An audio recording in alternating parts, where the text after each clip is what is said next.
अस्सलाम वालेकुम नाजरीन, मैं हूं आपकी होस्ट वजीहा मलिक।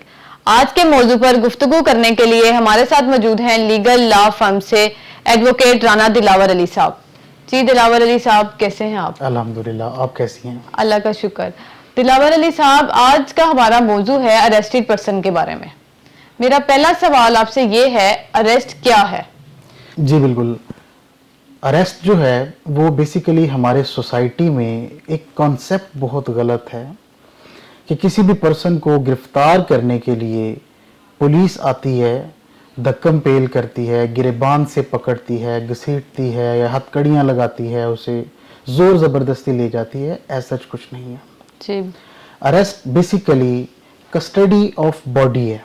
ठीक है। यानी अगर कोई पर्सन खुद ही कह देता है कि जी ठीक है, मैं आपके साथ जाने के लिए रेडी हूं, तो उसे एक्स्ट्रा रिस्ट्रेंट नहीं किया जा सकता according to section 50 of CrPC. ठीक है। किसी भी पर्सन की बॉडी की कस्टडी कोई पुलिस ऑफिसर जो है वो गेन कर सकता है, ठीक है। या कोई सिविलियन या मैजिस्ट्रेट जो है, इलाका मैजिस्ट्रेट अगर मौके पे मौजूद है तो वो खुद भी किसी को अरेस्ट कर सकता है, या वो किसी सिविलियन की ड्यूटी लगा सकता है कि जी आप इसे अरेस्ट करें। नॉन कॉग्निजेबल ऑफेंसेस की सूरत में अगर किसी पुलिस ऑफिसर ने अरेस्ट करना है तो उस सूरत में अरेस्ट वारंट जो है वो इलाका मैजिस्ट्रेट से गेन करना बहुत जरूरी है। अच्छा, तो ये बताएं अरेस्टेड पर्सन के राइट्स क्या हैं? According to article 10 of constitution of Pakistan, अगर किसी भी पर्सन को अरेस्ट करना है तो ज़रूरी है कि उसे ग्राउंड्स बताई जाएं कि किन वजूहात की बिना पे उसे अरेस्ट किया जा रहा है। ठीक है। उसके अलावा उसका ये भी राइट है कि वो अपनी मर्जी के किसी एडवोकेट को चूज कर सके, उससे कंसल्ट कर सके, और अपने किसी भी दोस्त को, अजीज वकारब को, रिश्तेदार को इन्फॉर्म कर सके ठीक है अपनी अरेस्ट के बारे में। और उसके अलावा अगर बेलेबल ऑफेंसेस हैं तो ये पुलिस ऑफिसर की जिम्मेदारी बनती है, ठीक, और उस अरेस्टेड पर्सन का राइट है कि उसे बताया जाए कि अगर वो श्योरिटी फर्निश करता है और पुलिस चाहती है तो उसे रिलीज कर सकती है। According to section 54 of CrPC, ये किसी भी अक्यूज्ड अरेस्टेड पर्सन का ये राइट है कि वो अगर चाहता है उसका मेडिकल एग्जामिनेशन करवाया जाए तो उसका मेडिकल एग्जामिनेशन जो है वो फौरी तौर पे विदाउट वेस्टिंग टाइम करवाया जाए। ठीक है। ताकि हो सकता है अगर वो किसी ऐसे केस में, किसी ऐसे मामले में अक्यूज्ड है जिसका डायरेक्ट मेडिकल से कंसर्न है, जैसा कि कोई एलिगेशन है वो ड्रग एडिक्टेड है या अडल्ट्री से रिलेटेड कोई केस है, तो मेडिकल एग्जामिनेशन में वो इनोसेंट प्रूफ हो सकता है अगर वो इनोसेंट है तो उस सूरत में। इसके अलावा वो कोई और किसी किस्म का एविडेंस केस से रिलेटेड पेश करना चाहे, प्रोड्यूस करना चाहे तो वो कर सकता है। According to section 52 of CrPC, अगर कोई फीमेल अरेस्टेड है और उसकी तलाशी लेना मतलूब है तो इस सूरत में सिर्फ और सिर्फ फीमेल पुलिस ऑफिसर जो है वो उसकी तलाशी ले सकती है, वो भी विद डिसेंसी, इखलाकियात को मलहूज़े खातर रखते हुए। अदरवाइज किसी किस्म का कोई मेल पुलिस ऑफिसर उसकी तलाशी नहीं ले सकता। अच्छा, तो ये बताएं पुलिस अरेस्टेड पर्सन को कब तक डिटेन कर सकती है? जी बिल्कुल, कोई भी अरेस्टेड पर्सन 24 आवर्स से ज़्यादा विदाउट जुडिशियल सिक्योरिटी नहीं रखा जा सकता।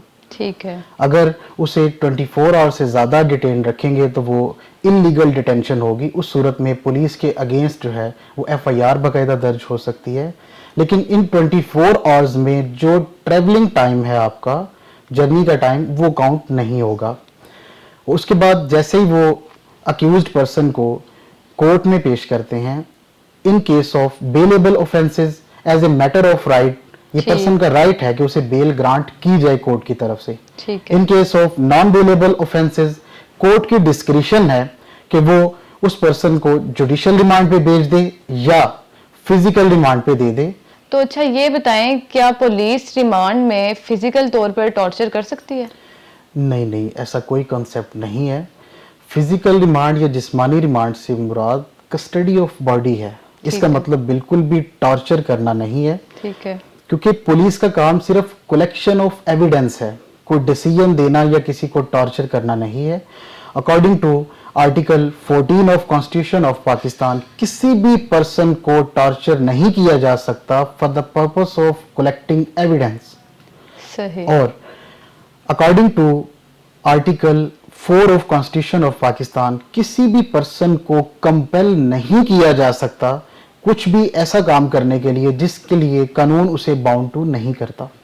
अच्छा, तो मेरा आखिरी सवाल आपसे ये है, अगर अरेस्टेड पर्सन माली तौर पर कमज़ोर हो तो वो क्या करेगा?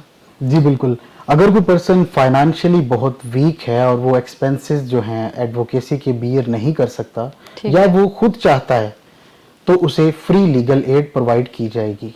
ठीक है। उसके अलावा हर पर्सन का जो है वो बेसिक राइट है कि उसके लिए फेयर ट्रायल चलाया जाए। ये नेचुरल जस्टिस रूल है कि audi alteram partem no one should be condemned unheard, यानी किसी भी एक पार्टी को सुन के दूसरी पार्टी को सुने बगैर जो है वो कोई फैसला नहीं किया जाना चाहिए। मतलब इंसाफ सिर्फ होना नहीं चाहिए बल्कि इंसाफ होता हुआ नजर भी आना चाहिए। जी राना साहब, आपका कीमती वक्त देने का बहुत शुक्रिया। नाजरीन, उम्मीद करती हूँ आज के मौजू से आपने बहुत कुछ सीखा होगा। इसके साथ ही अपनी मेज़बान वजीहा मलिक को इजाज़त दें। अल्लाह हाफिज़।